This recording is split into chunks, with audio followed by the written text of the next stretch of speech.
Olá, bem-vindos à nossa análise de hoje. Vamos direto ao ponto. A gente tem um objetivo fascinante aqui, que é desmistificar aquelas conexões biológicas complexas entre o nosso estilo de vida e o câncer. Vamos mergulhar na ciência para entender como as nossas escolhas diárias têm um impacto profundo, tanto na prevenção do câncer, quanto como um apoio fundamental, um verdadeiro cuidado adjuvante durante e após o tratamento. Bora começar? E a grande pergunta que vai guiar a nossa exploração de hoje é a seguinte: será que as nossas escolhas diárias, aquelas mais corriqueiras, podem mesmo alterar o microambiente das nossas células? Sabe, coisas como o que a gente come ou o quanto a gente se movimenta, será que isso tem o poder real de mudar o nosso corpo por dentro? Para responder isso, a gente vai fazer uma viagem biológica incrível, saindo lá do nível microscópico até chegar nas atitudes práticas que ditam o rumo da nossa saúde. Então vamos lá. A nossa jornada hoje passa por 5 pontos rápidos. Primeiro, a biologia do câncer. 2, o equilíbrio do estresse oxidativo. 3, a ciência da prevenção. 4, o paradoxo dos suplementos. E por fim, o estilo de vida como adjuvante. Começando com a parte 1, a biologia do câncer. Preparando o cenário para tudo o que vamos ver. Bom, antes de falar de estilo de vida, a gente precisa entender o ambiente onde o câncer começa. E o conceito central aqui é a homeostase redox. Imagina isso como um verdadeiro malabarismo celular, um equilíbrio constante. As famosas espécies reativas de oxigênio, os radicais livres, geralmente têm uma péssima reputação, né? Mas a verdade é que, em níveis moderados, elas são essenciais para o funcionamento das nossas células e para a nossa comunicação interna. O grande problema, o perigo real, acontece quando existe um excesso descontrolado. É exatamente esse acúmulo que quebra o equilíbrio, causa danos no nosso DNA e dá o pontapé inicial para um tumor. Ou seja, o segredo do nosso corpo não é eliminar tudo, mas sim manter a harmonia da orquestra.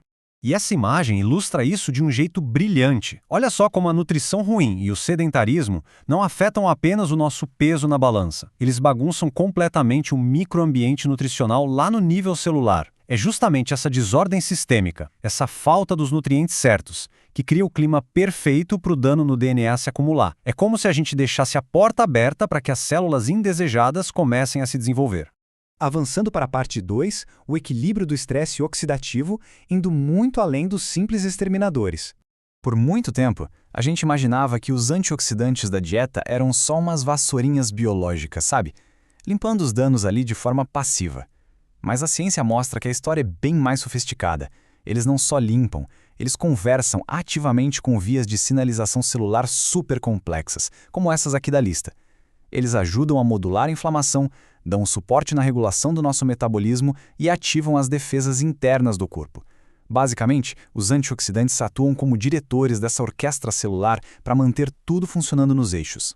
Entrando agora na parte 3, a ciência da prevenção. Entendendo o nosso corpo como um ecossistema holístico. Aqui a gente chega numa parte super prática, baseada nas grandes diretrizes globais. Pense na ciência da prevenção como um ecossistema. Não existe aquele alimento mágico, único que vai resolver tudo, tá? O que funciona de verdade é a combinação de hábitos. Estamos falando de garantir pelo menos 150 minutos de atividade física aeróbica por semana e fazer dos vegetais, grãos integrais, frutas e leguminosas a grande base do prato de vocês.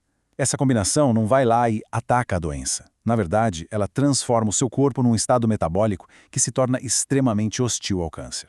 Mas a gente também precisa falar do que limitar, né? Manter a gordura corporal em níveis saudáveis é absolutamente crucial. E para isso, a ciência é bem clara. Precisamos restringir bastante as bebidas açucaradas, fugir dos fast foods ultraprocessados e limitar a carne vermelha a uns 500 gramas por semana. Evitar esses excessos é o que impede aquela inflamação metabólica crônica de se instalar. E lembre-se, essa inflamação é tipo um combustível de alta octanagem para o crescimento de tumores. Chegamos na parte 4, o paradoxo dos suplementos. E por que mais nem sempre é melhor? Vamos quebrar um mito enorme agora. Existe uma diferença gigante, mas gigante mesmo, entre se proteger comendo comida de verdade e tentar resolver tudo tomando suplementos isolados em altas doses. A evidência científica é contundente, mas definitivamente não é melhor. Para ter uma ideia, estudos mostraram que o uso de altas doses de suplementos de beta-caroteno acabou aumentando a incidência de câncer de pulmão em fumantes, em vez de proteger. É a matriz complexa, aquela mistura natural de nutrientes dos alimentos inteiros, que realmente protege a gente. Uma pílula super concentrada simplesmente não consegue imitar isso de forma segura. Que tem um motivo biológico fantástico por trás disso: as nossas bactérias do intestino.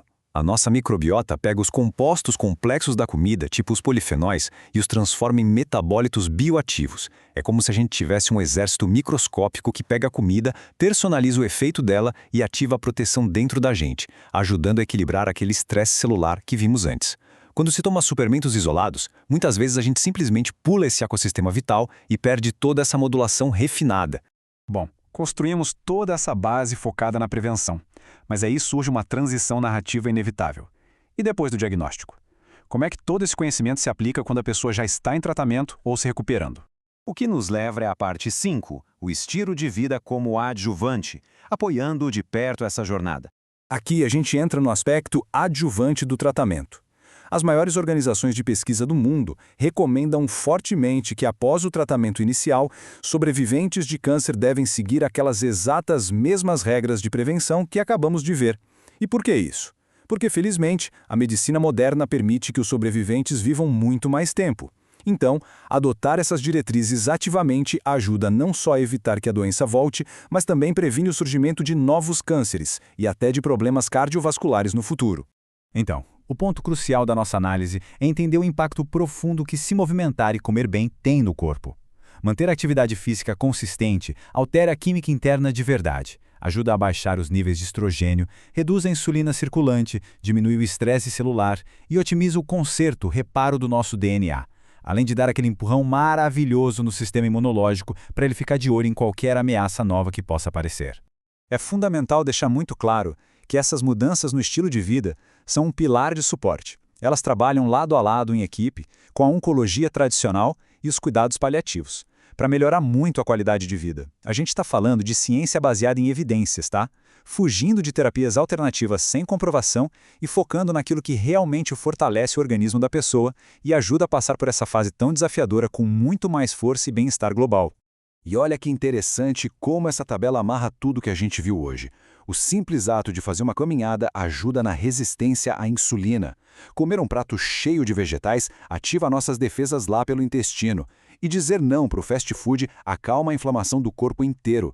Fica nítido como a nossa ação de hoje reflete num resultado direto lá dentro das nossas células, atravessando de forma idêntica tanto os esforços de prevenção quanto os cuidados adjuvantes. E a gente encerra a nossa exploração de hoje com essa reflexão superpoderosa dos relatórios de pesquisa. Basicamente, os nossos hábitos em conjunto constroem o nosso destino metabólico. O nosso corpo não é estático, ele é um ambiente vivo que responde todos os dias à qualidade do que a gente oferece para ele.